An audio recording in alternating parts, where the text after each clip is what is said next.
नमस्कार, मेरा नाम है अडिक खन्ना। इस समय भाई स्मृति उपवन में हम हैं और लखनऊ में हैं। बामसेफ और भारत मुक्ति मोर्चा का नेशनल अधिवेशन यहाँ पे चल रहा है। हमारे साथ महाराष्ट्र में जन्मे, अभी नई दिल्ली में रहते हैं, और जो हमारे साथ बैठे हैं ये अभी 3 महीने पहले बहुत चर्चा में थे, ट्विटर पे ट्रेंड कर रहे थे क्योंकि इन्होंने नागपुर पे आरएसएस के कार्यालय पे चढ़ाई कर दी थी। भाई साहब अरेस्ट भी हुए थे और लाइमलाइट में काशी राम जी के साथ इन्होंने काम किया और अभी तक बहुजनों की आवाज बहुत ही मजबूती से ये उठाते हुए आ रहे हैं। हमारे साथ बात करने के लिए आज के खास मेहमान वामन मेश्राम है। मुझे नाम थोड़ा लेने में इसमें कंफ्यूजन होता है, तो इन्हीं से पूछेंगे कुछ सवाल कुछ जवाब। और हाँ, एक और खबर बता देते हैं कि ओबीसी का आरक्षण निकाय चुनाव में उत्तर प्रदेश में नहीं मिलेगा। अब देखते हैं इसके ऊपर रिव्यू पिटीशन फाइल की जाती है कि नहीं की जाती है। खैर, इनसे पूछेंगे बहुत सारे सवाल जवाब, क्योंकि ये बहुत ही डरते वरते नहीं भैया, बोल देते हैं। अगर आप इनके भाषण सुनेंगे तो फिर कहेंगे अरे भैया, इनको तो किसी राजनीतिक दल का बड़ा पदाधिकारी होना चाहिए था, अध्यक्ष बना देना चाहिए था, मगर अपनी लड़ाई मजबूती से रखते हैं। अब इनसे मेरा पहला सवाल यही रहेगा कि यहाँ पे ये क्यों आए हैं, किस लिए आए हैं, और क्या क्या विषय है, क्या क्या चर्चा हुई, और क्या जो सार्थक परिणाम है वो अभी तक निकल के आया कि नहीं, बताइए। ये बामसेफ का नेशनल कन्वेंशन है और 39वां नेशनल कन्वेंशन है। इसका मतलब है 38 बार हो चुका है, वो भी राष्ट्रीय स्तर का हो चुका है।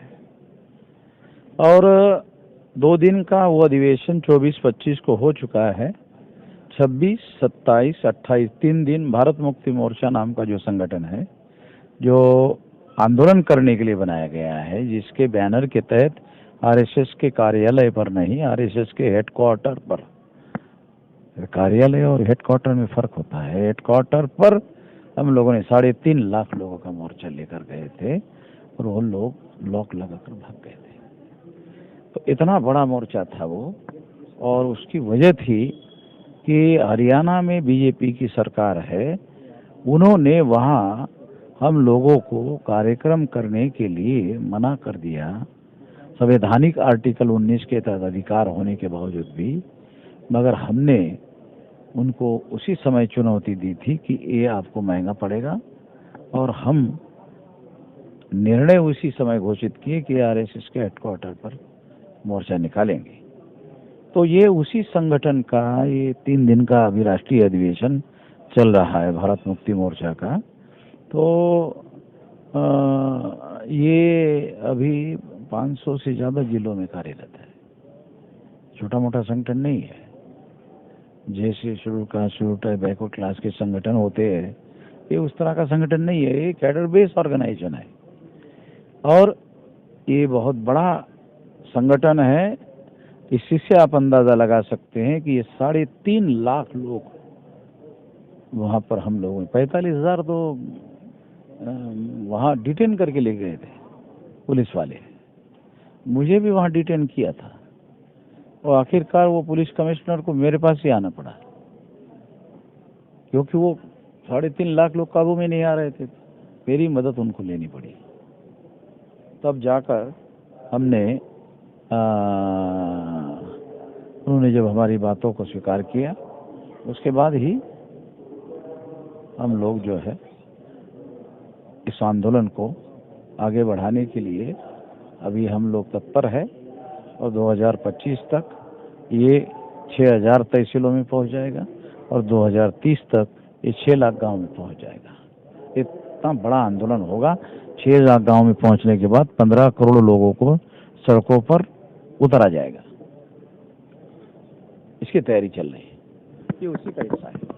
अच्छा, ये बताइए, बहुजनों के बहुत सारे नेता होते हैं, ठीक है, 131 रिजर्वेशन में सीट्स भी आती हैं, तो ऐसा क्यों है अभी तक, जब से देश आजाद हुआ अभी तक बहुजनों की कोई एकता, ऐसा होता है ना कि विचार तो एक मिलते हैं लेकिन बैनर अलग हो जाते हैं, फिर पार्टियां भी अलग हो जाती हैं और वोट स्प्लिट हो जाता है, और नेगोशिएशन की स्ट्रॉन्ग पावर में आज तक आपका समाज, जो कि ऐसे पेपर पे तो है, मगर एक्चुअल में जो रियलिटी है वो मिस कर जाता है, मुद्दे मिस कर जाते हैं, और अभी भी एससी एसटी और कहीं तक ओबीसी समाज के साथ भी बहुत सारे भेदभाव होते हैं। इसको आप कैसे देखते हैं? ये मूल रूप से क्या है कि ये आज की समस्या नहीं है। ये सम्राट बृहदत्त मौर्य की हत्या पुष्यमित्र शुंग ने करने के बाद ब्राह्मणों ने इस समाज को 6247 जाति के टुकड़ों में बांटा। 1703 शेड्यूल कास्ट के टुकड़े हैं, 801 आदिवासियों के टुकड़े हैं, 3743 ओबीसी के टुकड़े हैं। तो टुकड़े तो पहले से हैं, मगर यहाँ एससी के, मोस्ट बैकवर्ड एससी के, एक्सट्रीम बैकवर्ड एससी के, एसटी के, मोस्ट बैकवर्ड एसटी के, नॉमेडिक ट्राइब के, एमबीसी के, ओबीसी के, माइनॉरिटी भी 6 प्रकार के माइनॉरिटी के लोग यहाँ हैं। तो हम लोगों ने जगाकर जोड़ने का अभियान चलाया है, तो इसमें बड़े पैमाने पर लोग आए हुए हैं। तो ये आवाज़ ज़्यादा बड़े पैमाने पर आने वाले समय में उभरेगी। उसका कालबद्ध कार्यक्रम बनाया जा चुका है। आज के तारीख में ये संगठित शक्ति है, कल बहुत भारी हो जाएगी। मगर इसको तोड़फोड़ करने के लिए जो ब्राह्मणवादी लोग हैं, जो 3.5% लोग हैं, वो लोग इनको तोड़फोड़ करने के लिए लगातार प्रयास करते रहते हैं, और ये तोड़फोड़ के आधार पर ही सरवाइव कर सकते हैं, अन्यथा ये सरवाइव नहीं कर सकते। तो हम लोग समस्त लोगों को जगाने और जोड़ने में लगे हुए हैं, तो हमारा यकीन है कि इसमें सफलता मिलेगी।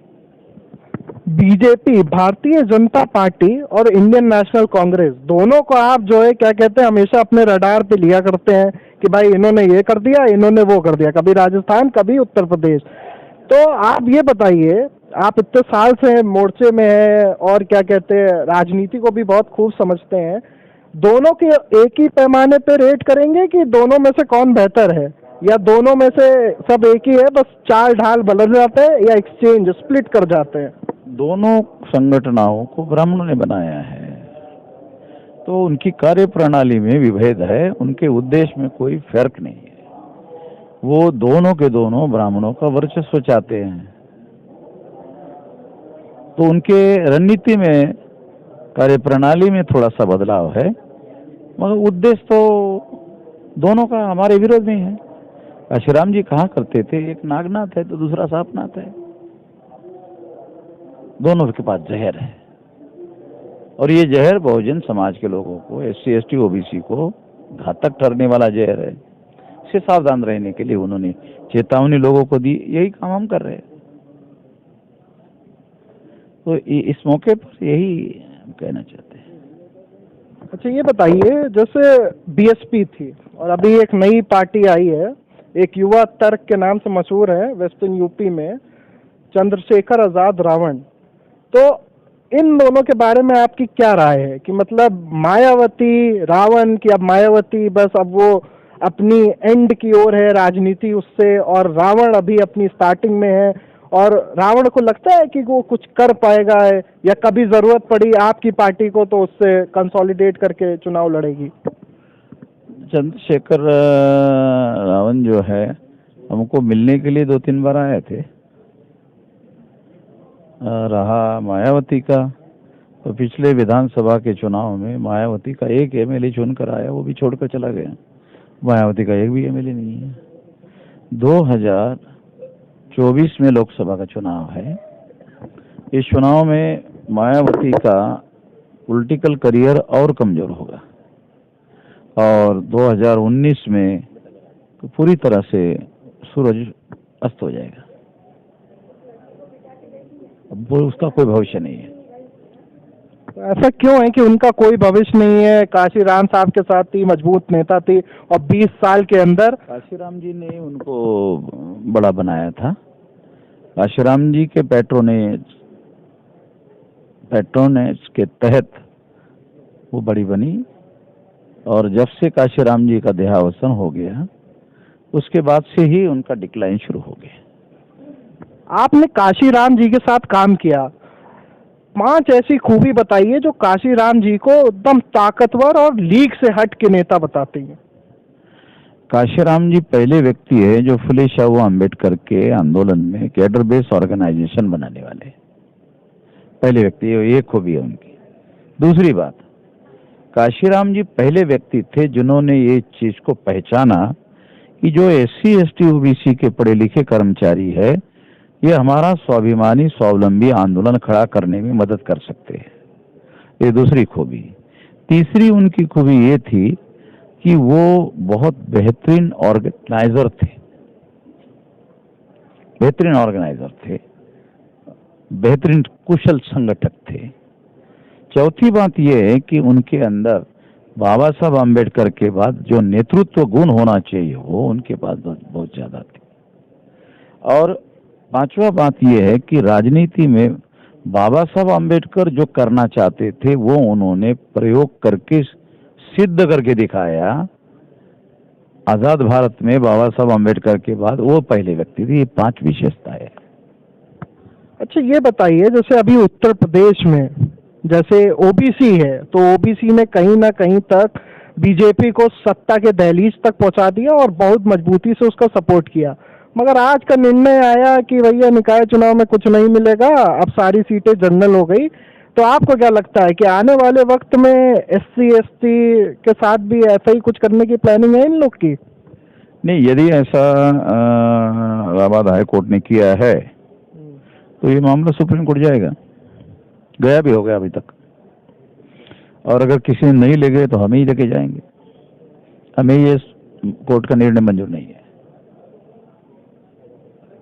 आपको लगता है ओबीसी आपके साथ आएगा? यहाँ हजारों लोग हैं ओबीसी के। अभी इस पंडाल में चौधरी विकास पटेल का नाम सुना आपने? राष्ट्रीय पिछड़ा वर्ग मोर्चा के राष्ट्रीय अध्यक्ष है, वो यहाँ है। वो भी पिछड़े वर्ग के बड़े नेता हैं। जैसा ये सरकार का एक ट्रेंड चल रहा है डिसइन्वेस्टमेंट पे, सरकारी नौकरी को धीरे धीरे खत्म करके प्रोडक्टिविटी एनालिसिस का नाम लेके ये धीरे धीरे हर चीज प्राइवेट करी जा रही है। तो आपको क्या लगता है इससे गरीब, किसान, मजदूर, युवा, इस पे क्या असर पड़ेगा? और खासकर भारत जैसे देश में जहाँ पे इतनी मतलब क्या कहते हैं कास्ट जाति है कि जाति ही नहीं, इसके हिसाब से जो कास्ट इक्विवेलेंस है वो बिगड़ने का काम भारतीय जनता पार्टी को आपको कैसे देखते, कैसे एनालिसिस करते हैं? ये गवर्नेंस जो है इसमें रिजर्वेशन एक बड़ा रोल प्ले कर रहा था। प्राइवेटाइजेशन में रिजर्वेशन 0 हो जाएगा। तो जब प्राइवेटाइजेशन से रिजर्वेशन 0 हो जाएगा तो प्राइवेटाइजेशन में रिजर्वेशन का आंदोलन बड़ा हो जाएगा। अभी हम कुछ ही दिन 2023 में प्राइवेटाइजेशन में रिजर्वेशन के मुद्दे पे लिए भारत बंद करेंगे। अच्छा ये बताइए कि जैसे कि बहुत सारे युवा हैं, अभी उनके पेपर निकलते हैं, होते ही नहीं है, और फिर उसके बाद कोई जो प्रमुख नेता है वो भी आवाज नहीं उठाते हैं, कहीं ना कहीं वो डिसहार्टन हो जाते हैं और उनको लगता है कि भाई हमारे साथ बेईमानी हो गई। तो आप क्या इसकी गारंटी लेंगे कि हाँ हम तुम्हारे साथ हैं, हमारा मोर्चा आपके साथ है, आप संघर्ष करिए और हम आपको जो है आगे लेके जाएंगे? वो लोग अगर हमें लिख कर देते हैं तो उसके लिए भी हम लोग आंदोलन करेंगे। अच्छा ये जो अधिवेशन हुआ इसका जो सार है, मतलब क्रक्स है, उसको आप जरा बताइए कि इसका क्रक्स क्या है? क्रक्स इस आंदोलन, इस अधिवेशन का क्रक्स ये है कि यहाँ लोग इस बात पर आम सहमति बनाई जा रही है कि राष्ट्रीय स्तर का हमें जन आंदोलन खड़ा करना है जिसमें 15 करोड़ लोगों को सड़कों पर उतारा जाए। ये निचोड़ है। राष्ट्रीय सहमति बनाई जा रही है कि जन आंदोलन से हमारी समस्या का समाधान होगा। तो ये थे वमन मेश्राम जी, और अब मैं इनका नाम सही से ले रहा हूँ क्योंकि मैं जो पहले नहीं पता था वी था कि वी था। क्या ट्विटर पे तो जो है W था। अब देखते हैं कि ये भाई कहाँ तक जाते हैं, कितनी दूर तक जाते हैं। और इन्होंने नागपुर के वहाँ पे कार्यालय है, मेन हेडक्वार्टर ही है RSS का, ठीक है, वहां तक इन्होंने चढ़ाई की थी। अब देखते हैं कि पार्लियामेंट तक कितने आगे तक और कितने सालों तक ये चढ़ाई करते हैं, कितनी सफलता से ये सफल होते हैं या नहीं होते हैं। खैर ये एक प्रमुख चेहरे हैं। जिस दिन वो घटना हुई थी उसके बाद मैं बता दूं कि ट्विटर पे ट्रेंड कर रहा था इनका नाम, लगातार ट्रेंडिंग पे था। शायद बड़े बड़े नेताओं की कॉल भी आई हो इनके पास कि भाई साहब आप हमारी पार्टी में आ जाओ, मगर ऐसा बहुत कम बार होता है कि कोई ऐसा नेता जिसके पास बहुत ऑफर हो वो फिर भी जो है अपना संगठन लेके मजबूती से चले, उस संगठन को सींचे और आगे तक लेके जाए। अब देखते हैं इनका सक्सेस ग्राफ राजनीतिक उससे कितना मजबूत होगा। खैर, मिलते किसी और विषय चर्चा विचार पे, तब तक के लिए देखते रहिए BCC न्यूज। और हाँ, लाइक शेयर और सब्सक्राइब जरूर कर दें। धन्यवाद।